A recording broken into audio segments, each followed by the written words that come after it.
নগাঁও জিলাৰ নিজ লাওখোৱাৰ দক্ষিণ বেলুগুৰি গাঁৱৰ কৃষ্ণ মণ্ডল নামৰ লোকজন বহিৰাজ্যত তেৰুত দেখুওৱা ঘটনাই অঞ্চলজুৰি চাঞ্চল্যৰ সৃষ্টি কৰিছে। যোৱা বুধবাৰে আন 4জন বন্ধুৰ সৈতেই ৩৫ বছৰীয়া কৃষ্ণ মণ্ডল নামৰ যুৱকজন কৰ্মসংস্থাপন বিচাৰি গুজৰাটৰ গান্ধী ধামলৈ ৰেলযোগে যাত্ৰা কৰিছিল। বৃহস্পতিবাৰে নিশা 1 বজাত ৰাজস্থানৰ ফয়ানা জংচন পোৱাৰ লগে লগেই ৰেলৰ পৰাই হঠাৎ নিৰুদ্দেশ হৈ পৰে কৃষ্ণ। লগত যোৱা আন 4জন বন্ধুৰ সৈতেও যোগাযোগ বিচ্ছিন্ন হৈ পৰাত অসহায় হৈ পৰিছে কৃষ্ণৰ পৰিয়ালৰ লোকৰ লগতে আন 4 বন্ধুৱে ৰাজস্থানত বহু বিচাৰ খোচাৰ কৰিও আজি 6 দিনেই কোনো সুসূত্ৰ উলিয়াব পৰা নাই।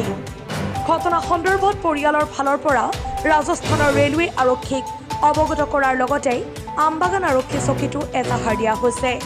কোনো লোকে যদি ফটোত দেখা এইগৰাকী যুৱক কৃষ্ণ মণ্ডলৰ কোনো সন্ধান লাভ কৰে তেন্তে পৰিয়ালৰ লোকৰ 9512973446 অথবা 8811037397 নম্বৰত অথবা আৰক্ষীৰ লগত যোগাযোগ কৰিবলৈ কাটৰ আহ্বান জনাইছে।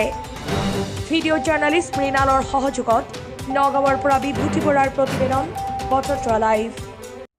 ঘটনাটো আমাৰ দাদা নাম কি? কৃষ্ণ মণ্ডল। কেতিয়া গৈছিলে ঘৰৰ পৰা গৈছিলে 13 তাৰিখ ওলাই গ'ল। 14 তাৰিখৰ পৰা ৰাতি 12টা বজাৰ পিছত সি মানে পোৱা নাযায়। আৰু তাৰ আগত আমাৰ লগত কণ্টেক্ট আছিলে। এতিয়া তাৰ লগত কোনো কণ্টেক্টে নাই। আজি 4-5 দিন হৈ গ'ল। তোমাৰ দাদাৰ নাম কি? কৃষ্ণ মণ্ডল। তাৰ ঘৰ ক'ত কৃষ্ণৰ? নিজ লাওখোৱা দক্ষিণ বেলগুৰি। ঘৰৰ পৰা কেতিয়া ওলাই গৈছিলে? ঘৰৰ পৰা 13 তাৰিখ ওলাই গৈছিলে। নিখোজ কেতিয়া হৈছিলে? নিখোজ 14 তাৰিখ প্ৰায় মানে ৰাতি 12টা বজাৰ পৰা নাই। ক'ত গৈছিলে? গুজৰাটলৈ গৈছিলে। কি কাৰণত যাব বিচাৰিছিলে গুজৰাটত? মিস্ত্ৰী কাম কৰিবলৈ। পকা মিস্ত্ৰী কাম কৰিবলৈ। এতিয়া কি তোমালোকে যি পৰিয়ালৰ লোক আছে তেওঁলোকৰ তাত বিচাৰ খেচাৰ কৰিছা?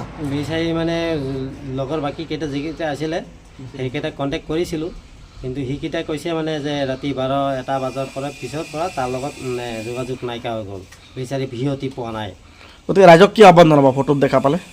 মানে ৰাইজক এতিয়া এইটোৱে অনুৰোধ, মানে আমাৰ য'তেই পায় য'তেই দেখে মানে আমাক খবৰ কৰিব লাগে, জানিব লাগে ক'ত আছে আৰু কেনেকৈ আছে, মানে সুস্থ শান্তিত মানে ঘৰত ঘূৰি আহিব লাগে।